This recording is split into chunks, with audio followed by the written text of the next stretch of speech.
What's the meaning of appeal court?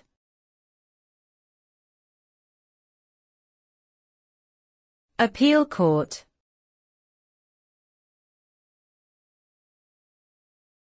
Appeal court.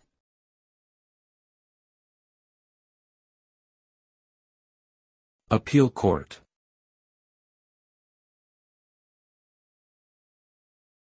Appeal court.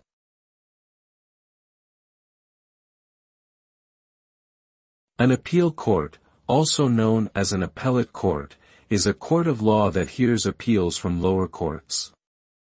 Its purpose is to review the decisions made by lower courts and determine whether they were legally correct. The appeal court does not retry the case or hear new evidence, but rather examines the legal reasoning behind the original decision to see if it was appropriate. The result of an appeal court's decision can be to affirm or reverse the original court's decision, or to remand the case back to the lower court for further proceedings.